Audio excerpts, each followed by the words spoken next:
Jai Hind, Jai Bharat to everyone. Students, I hope you all are fit, fine and safe at home. Welcome to our online education.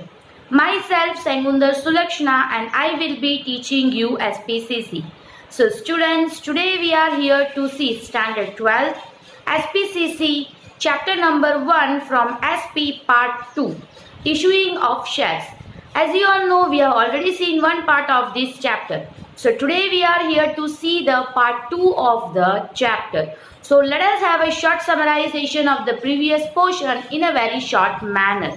So what we have seen on the previous video. So previously we have seen what is the importance of issuing a share. So as you all know, the public company has to mandatorily issue the shares.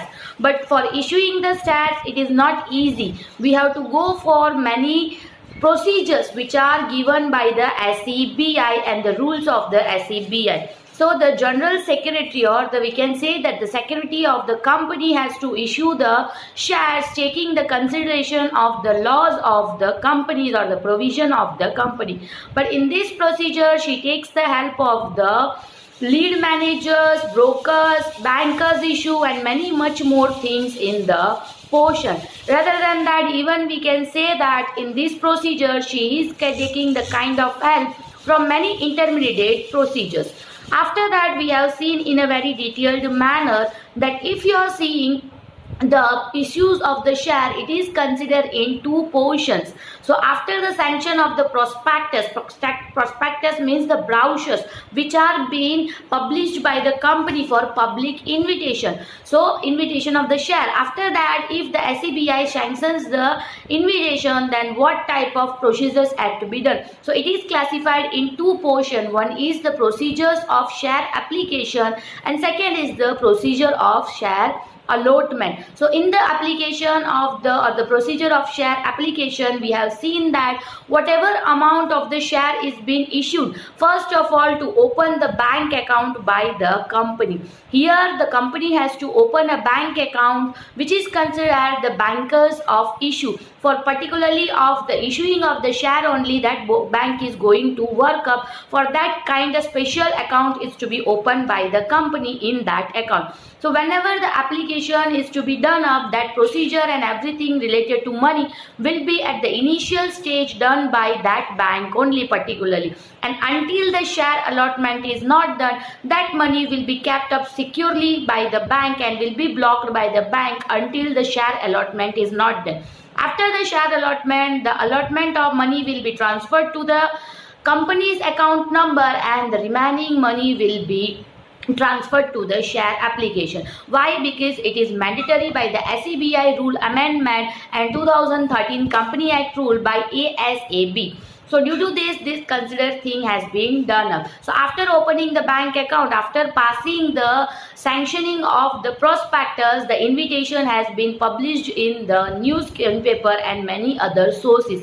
As soon as the sources are being came up by the public can fulfill the form of the application by using the brokerage help or by their own. After filling that, whatever money, whatever thing they want to invest on that share, they have to mention that fill their own detail in that application form and give the PAN card number, Xerox and 2 photos with that application form. And they have to submit that with the respected bank or the bank that they are dealing up. As soon as the application is being submitted, the particular amount is being blocked from that particular individual's account. Money or the check is not been accepted in the application procedure. So once the amount is blocked, until the allotment is not done, up till that the money is being blocked. As soon as the allotment is done, the particular amount is given to the lead manager of the company. Either if the allotment is not done to the particular individual,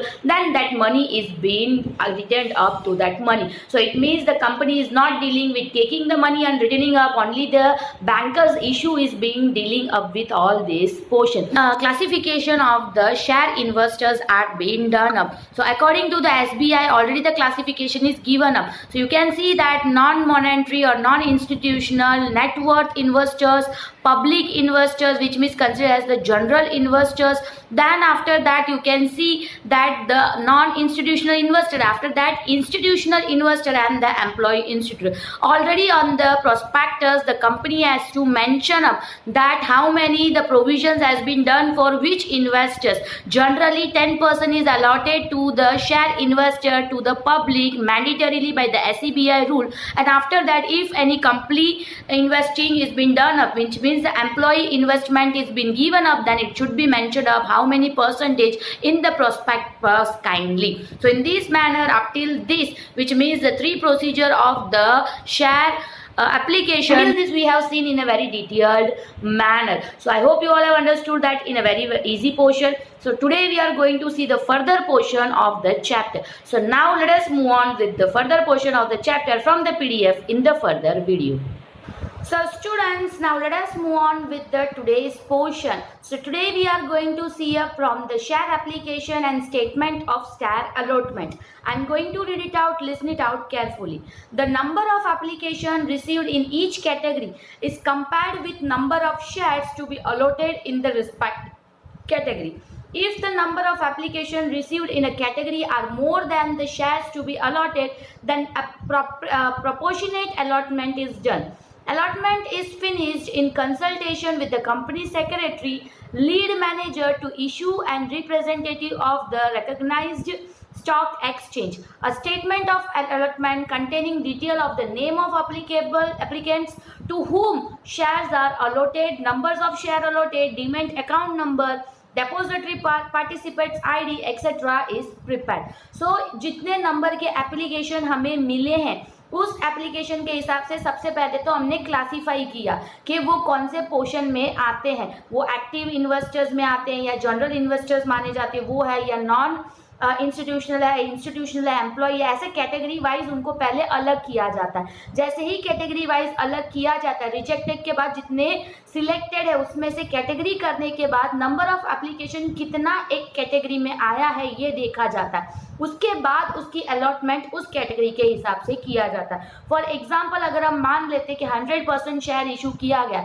उसमें से 20% ही हमारे company employ के लिए, but अगर 20 में से 30% का application receive किया, ऑब्वियसली कभी ऐसा ऐसे जितना हम देते हैं एप्लीकेशंस उतना ही नहीं, उससे ज़्यादा ही हमें हमेशा मिलता है, क्योंकि आधे उसमें से रिजेक्ट होते हैं, आधे डिफेक्टिव हो जाते हैं, तो इसीलिए कहीं ना कहीं ज़्यादा एप्लीकेशंस आते हैं. तो उसमें से जब ज़्यादा आता है, फॉर एग्जांपल 30 आया 20% के लिए, तो उसका प्रोपोर्शनेट अल्टरनेट किया जाता है. जैसे 30 इन्वेस्टमेंट आया, 30 लोगों का आया, बट हम सिर्फ 20 लोगों को देना है, तो हो सकता है 30 में से कम 3-4 लोग ऐसे जो 5, 6, 10 शेयर ऐसे खरीदते हो, तो उनको प्रोपोर्शनेट, उनको उतना नहीं इतना ही मिलेगा. इस तरीके से अलॉटमेंट प्रोपोर्शनेट अमाउंट में दिया जाता है. अलॉटमेंट जैसा ही फिनिश होता है या अलॉटमेंट फाइनलाइज करने के लिए कंपनी के सेक्रेटरी, लीड मैनेजर, ये लोगों को और इवन रिप्रेजेंटेटिव जो स्टॉक एक्सचेंज के, रिकग्नाइज स्टॉक एक्सचेंज के रिप्रेजेंटेटिव होते,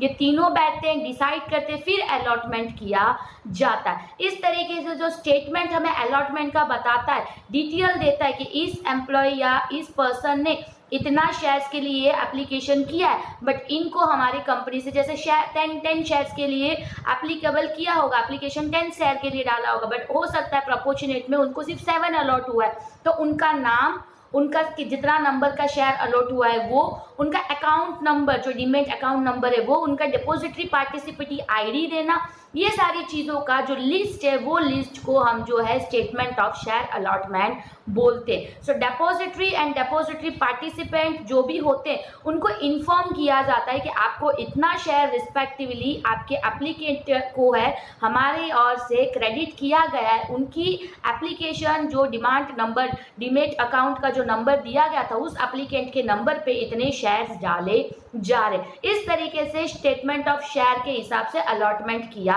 जाता है. The price of shares allotted is transferred from the amount blocked under or not through SMS and email by the stock exchange and depository participant. The company also inform about the allotment of shares to the registrar of the companies and SEBI. The company is required to complete the entire process from receiving share application to allotment of share and listing of the shares on recognized stock exchange within 15 days as per SEBI guidelines. जैसे ही हमें एक applicant को message डाल दिया, उनकी respective depository ID में डाल दिया कि आपके नंबर पे या आपके नाम पे आपने इतना एप्लीकेशन दिया, उसका इतना शेयर आपको अलॉट किया गया, जितना शेयर अलॉट किया गया, फॉर एग्जांपल 8 अलॉट किया गया, एक शेयर्स का 100 रुपीज़ मान लेते हैं। फॉर एग्जांपल हम शेयर एप्लीकेशन में यही देखते हैं ना, अकाउंट्स में 100 रुपीज़, हमने सपोज 100 रुपीज़ माना तो 800 हुआ। तो जो अमाउंट ब्लॉक किया गया, उन्होंने 10 का किया तो ऑब्वियसली उनका 10,000 रुपीज़ ब्लॉक किया होगा।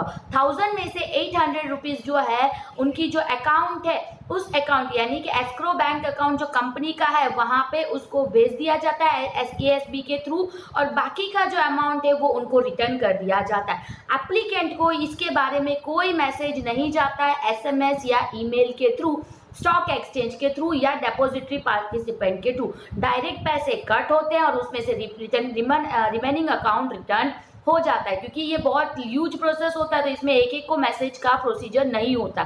तो यहाँ पे ऑल एंड समली मनी डिडक्ट कर दिया जाता है और रिमेनिंग रिटर्न बैक कर दिया जाता है। कंपनी को इन्फॉर्म किया जाता है कि आपने जितने भी अलॉटमेंट दिया है, इवन उस चीज़ के बारे में रजिस्ट्रार को कंपनी भी इन्फॉर्म कर देता है और SEBI को भी रजिस्टर करवा देता है। जैसे ही रजिस्ट्रार और SBI को इन्फॉर्मेशन देते हैं, कंपनी को इवन अपना ये एंटायर प्रोसेस कंप्लीट करने के बाद, जैसे कि एप्लीकेशन लिया, अभी अलॉटमेंट कर दिया, उसका पैसा ले लिया, तो उसके बाद ये जो शेयर्स है और ये जो शेयर्स जिनको बेचे उसका लिस्टिंग जो है वो रिकॉग्नाइज्ड स्टॉक एक्सचेंज में उसका लिस्टिंग करवाना पड़ता है, और आने वाले 15 दिन के अंदर SEBI के गाइडलाइन के हिसाब से ये लिस्टिंग वहाँ पे हो जाना चाहिए। सो इस तरीके से प्रोसेस ऑफ शेयर एप्लीकेशन देखा जाता है। So now we will going to see the procedure of share allotment. Share allotment कैसे किया जाता है और उसका मीनिंग क्या है। So let us see that in a very detailed manner. Meaning of share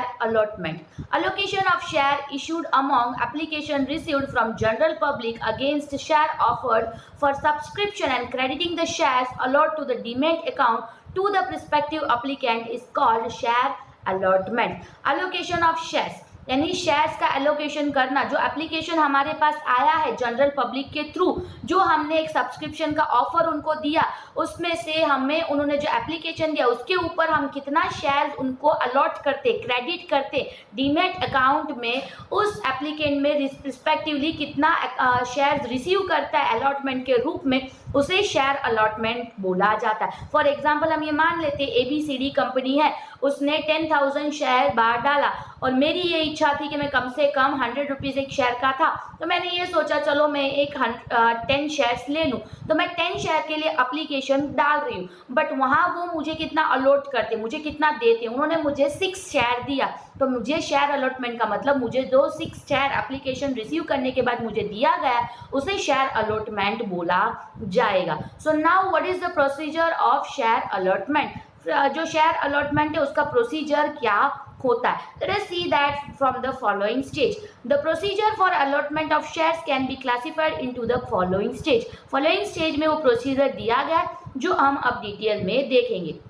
Number 1, receiving the share application and blocking the application amount in the bank account of the applicant by recognized bank branch for ASBA procedure and submitting the application to syndicate members appointed by the bank for the public issue. सबसे पहले हमने देखा, even ये share application में हमने देखा कि जैसे ही एक पर्टिकुलर बैंक अलॉट किया जाता है जहाँ एस्क्रो अकाउंट ओपन किया जाता है, जो SEBA रूल के हिसाब से काम करता है, जिसमें पैसे ब्लॉक कर दिया जाता है। तो सबसे पहले क्या होता है, जैसे फॉर एग्जांपल मैं एप्लीकेंट हूँ, तो मैंने एप्लीकेशन फॉर्म भर के बैंक में दिया, मैंने मेरे बैंक में दूँ कि पर्टिकुलर बैंक में दूँ या शेयर ब्रोकर्स को रख के दूँ, कोई प्रॉब्लम नहीं, हम कहीं पे भी ये बैंक यानी एक रिकग्नाइज्ड बैंक जो होता है उधर हमें देना है, जो ASBA प्रोसीजर के लिए हो वैसे बैंक में हमें देना है। जैसे ही मैंने रिकग्नाइज्ड बैंक जो ASBA के प्रोसीजर कर रहा है वहाँ पे मैंने ये चीज़ दिया, तुरंत मेरे अकाउंट में से मैंने फॉर एग्जांपल 10 शेयर के लिए दिया यानी 1000 रुपीज़, वो ब्लॉक कर दिया जाएगा।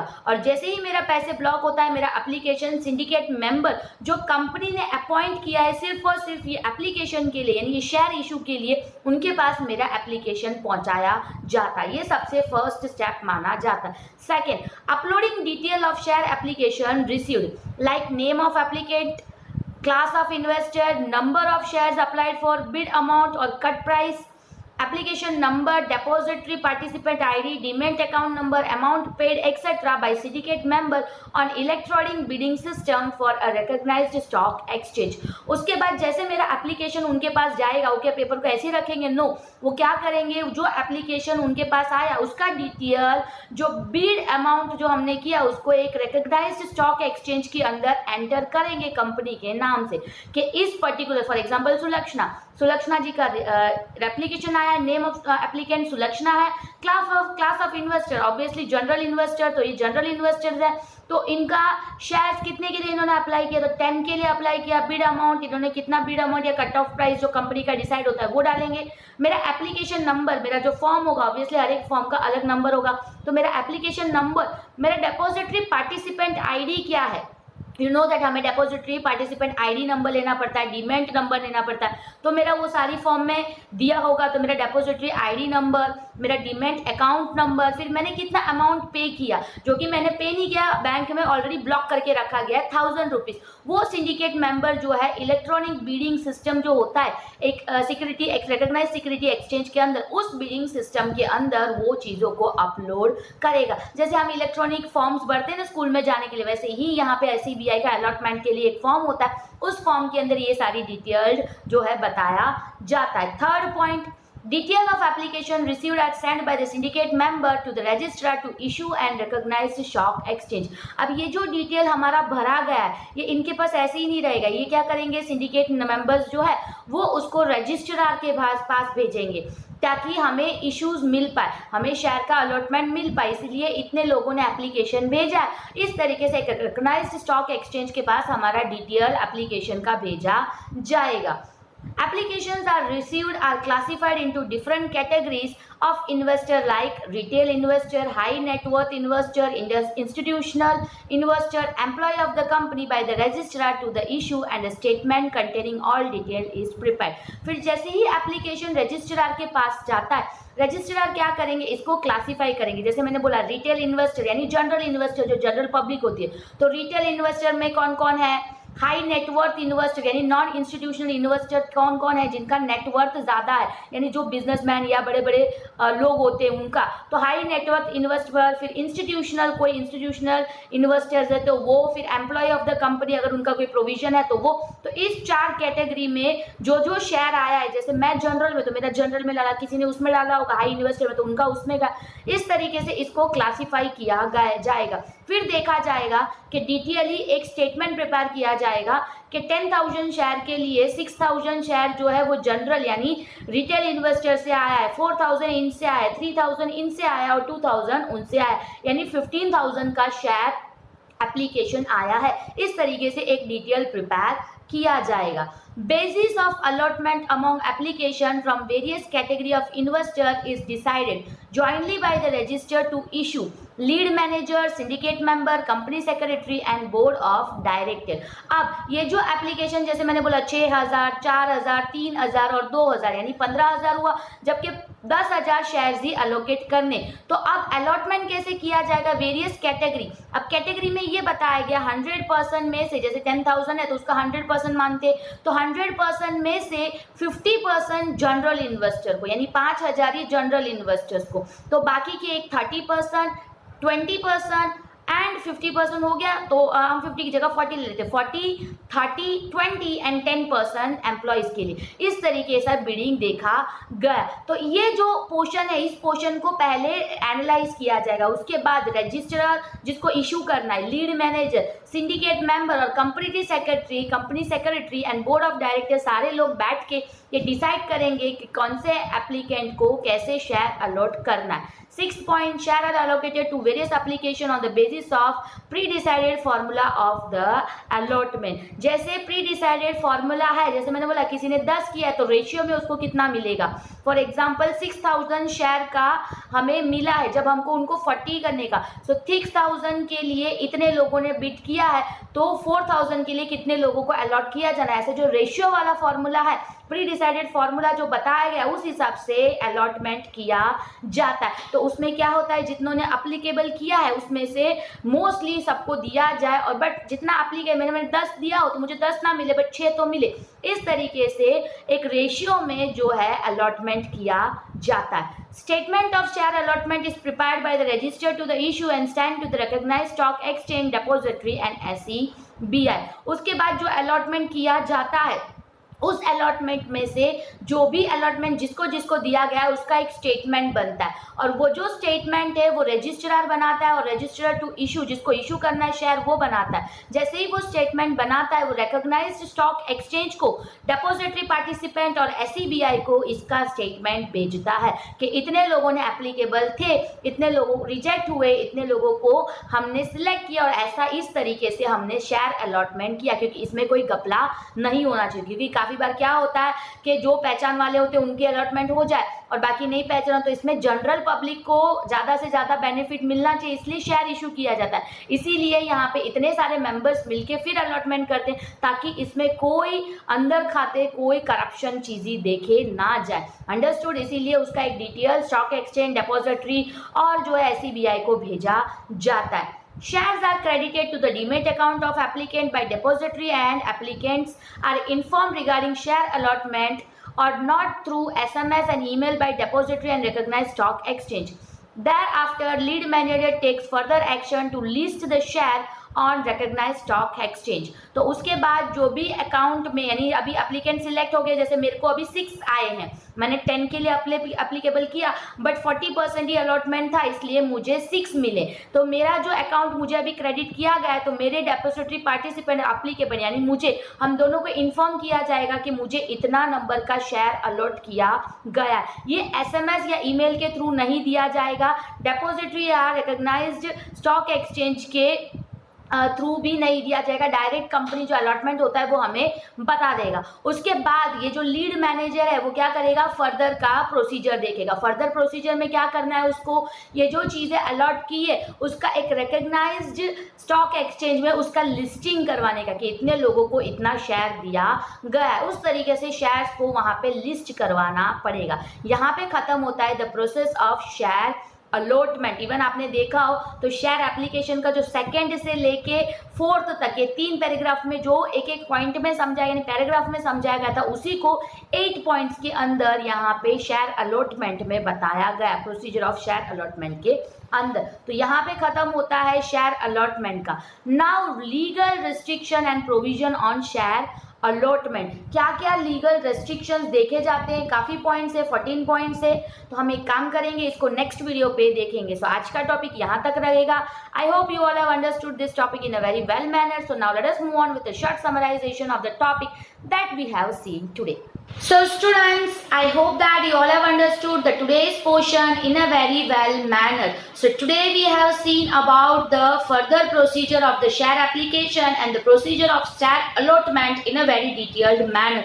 After the classification of the investors, the process of the share application and the share allotment is being done up. यानी जो application आए उनको classify करने के बाद रजिस्ट्रार, लीड मैनेजर और जो company secretary, board of directors, ये सारे लोग एक साथ बैठते हैं, फिर डिसाइड करते हैं कैटेगरीज वाइज किसको कितना प्रोपोर्शनेट पे शेयर देना है और एप्लीकेशन कितने रिसीव किए गए उसमें से कैसे प्रोपोर्शनेट में उसको देना है. जैसे उसका प्री डिसाइडेड फॉर्मूला ऑलरेडी है तो उस फॉर्मूला के हिसाब से, रेशियो के हिसाब से शेयर को अलॉट किया जाता है. ये प्रोसीजर में एक टाइम लेंथ की टाइम लगता है और जैसे ये डिसाइड होता है तुरंत ही एक स्टेटमेंट बनता है जिस स्टेटमेंट के अंदर कौन से शेयर एप्लीकेंट को कितना शेयर एप्लीकेशन दिया, अलॉट किया जा रहा है, उसका नाम, उसका नंबर ऑफ शेयर अलॉटेड, उसका डीमेट अकाउंट नंबर, उसका depository participate account number and ID, और उसके नेसेसरी डिटेल्स सारे एक लिस्ट बनाया जाता है, स्टेटमेंट बनाया जाता है और वो रजिस्ट्रार को दे दिया जाता है।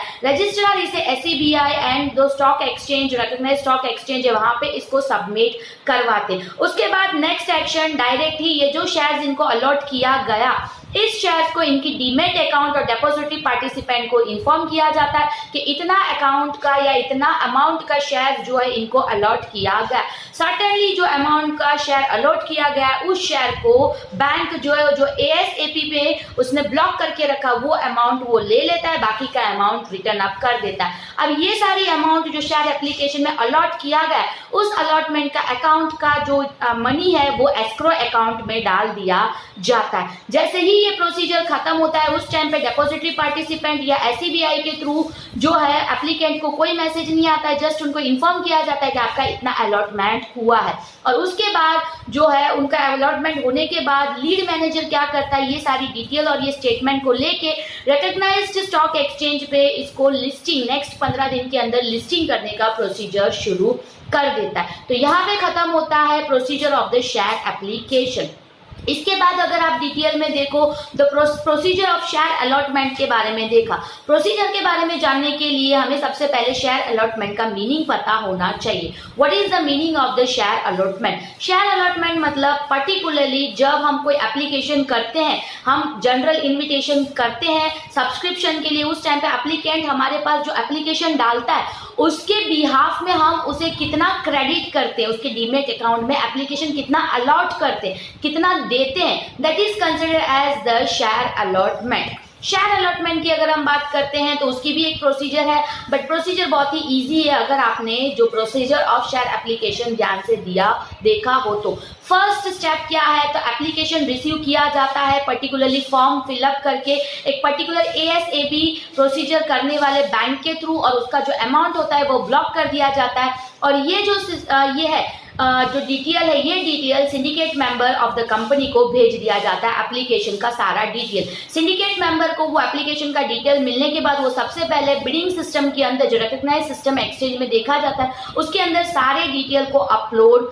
करता है, यानी उसका डीमेट अकाउंट, डिपॉजिटरी पार्टिसिपेट कौन है, कितने शेयर्स के लिए उसने एप्लीकेशन किया, ये सारी चीजें वो उसके अंदर डाल देता है। जैसे ही उसका डिटेल डाल देता है वो तुरंत ही रजिस्ट्रार वो सारी डिटेल्स को देख लेता है। उसके बाद जैसे एप्लीकेशन क्लोज हो जाता है, उसका अमाउंट ब्लॉक हो जाता है, थर्ड सिचुएशन वो देखने के बाद फोर्थ में ये सारे लोग साथ में बैठते हैं और एलोकेशन के लिए डिसाइड करते हैं। रजिस्ट्रार के पास सारा एप्लीकेशन आने के बाद उसको वो क्लासीफाई करता है पर्टिकुलरली जो SEBI की गाइडलाइन के हिसाब से जो इन्वेस्टर्स बताए गए उस इन्वेस्टर्स के हिसाब से वो क्लासीफाई करता है, और जो रिजेक्ट करना है वो एप्लीकेशन को रिजेक्ट कर देता है। इनकम्प्लीट एप्लीकेशन को रिजेक्ट करने के बाद, क्लासीफाई करने के बाद फिफ्थ स्टेप में ये जो जितने लोग लीड मैनेजर, सिंडिकेट मैनेजर जो होता है वो बैंकर्स इशू, रजिस्ट्रार, SEBI के एक member, rather than that recognised stock के एक मेंबर और बोर्ड ऑफ डायरेक्टर, ये सारे लोग साथ में बैठते हैं। ये लोग साथ में बैठ के फिर डिसाइड करते हैं कि प्रोपोर्शनेट मेथड पे कैसे शेयर अलॉटमेंट करना चाहिए, कितना एप्लीकेशन आया, कौन से कैटेगरी में आया और उसकी कितना रिजर्व कैटेगरी है, उसको कैसे देना है, ये सारी डिसाइड करने के बाद उन्हें शेयर अलॉटमेंट किया जाता है। जैसे शेयर अलॉटमेंट किया जाता है ये सारी चीजें डिसाइड करके प्री डिसाइड फॉर्मूला से, उसके बाद नेक्स्ट स्टेप हमने ये देखा कि प्री डिसाइड फॉर्मूला यूज करके एलोकेट तो कर दिया। उसके बाद एक स्टेटमेंट बनता है, जो स्टेटमेंट ये बताता है कि पर्टिकुलरली कौन से इंसान को कितना शेयर और किस तरीके से दिया गया। नेक्स्ट स्टेप ये होता है कि उसका जो भी अकाउंट है उस अकाउंट में उस शेयर को क्रेडिट किया जाए, तो एक मैसेज या उसको एक इंफॉर्मेशन दिया जाता है कि इतना शेयर उनको अलॉट किया गया, जबकि उसका ईमेल या SMS डेपोजिटरी या SEBI से नहीं आता है, डायरेक्टली जो है एक ही बार उनको ये इंफॉर्मेशन दिया जाता है। और उसका जो भी मनी है उस मनी को उसके अकाउंट जो ASB से रिकॉग्नाइज्ड ब्लॉक किया गया था उसको बैंक एस्क्रो अकाउंट में डाल दिया जाता है।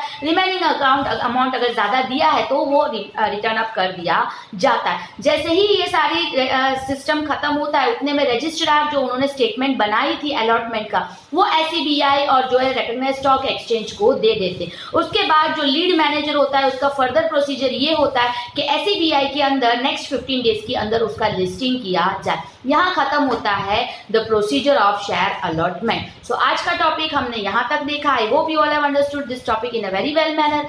Until the next topic is not coming, I hope you all will be fit, fine and safe at home. Until that, Jai Hind and Jai Bharat to everyone.